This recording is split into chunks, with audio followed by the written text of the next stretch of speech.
the faculty are coming from their teaching traditions that they practice. And so there's a real integrity and an authenticity in the way they engage the material and transmit and share the material. Because they're coming from a place of personal interest and background, they're excited to encourage that spark in the student. You go to another university and you're studying in religious studies, or you're studying Tibetan Buddhism, and the teachers have to wear a scholastic hat, and that hat only.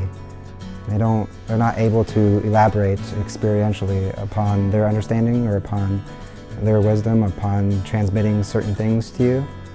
And here at Naropa, they can wear as many hats as they want. They're interested in the journey that you're going through as a human being, and so I just find that so invaluable and lovely.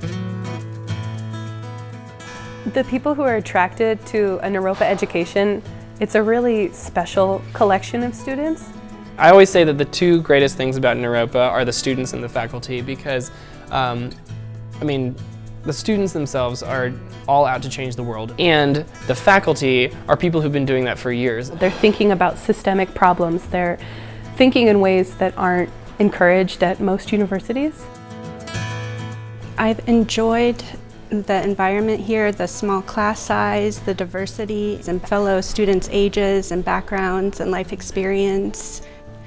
I've found the classroom setting to be very open and inviting. The program at Naropa, because it's a more personal program, because the classes, you might be in a class with 8 to 10 people sitting in a circle with your professor, it really encourages that much more dialogue between students, not just in the class, but even outside of the classroom. You literally actually step into the religious practice. So it's not just book learning or study of the tradition itself, but it's also going out onto the lawn and doing prostrations in the Islamic tradition, and actually putting your head to the earth and experiencing it.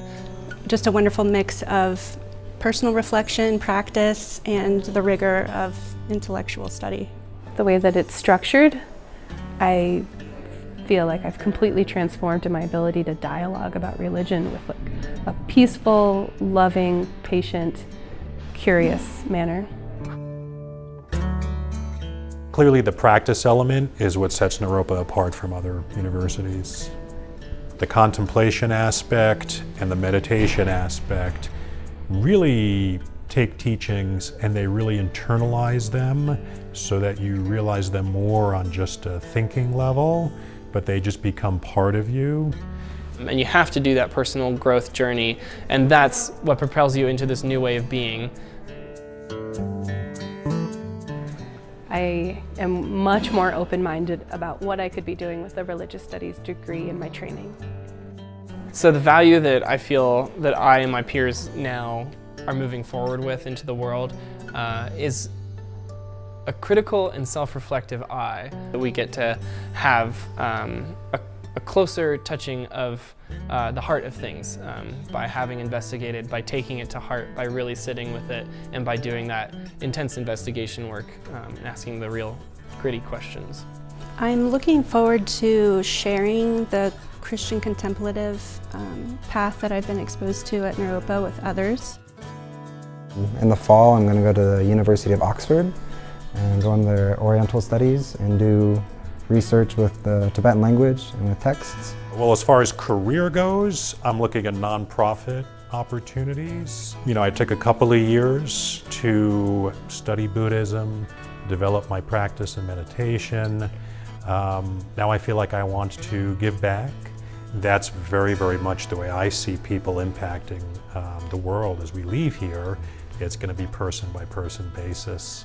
And that's also what bodhisattvas commit to do, right? They commit to save all sentient beings. You don't do that all at once. You pretty much do it on a one-by-one basis.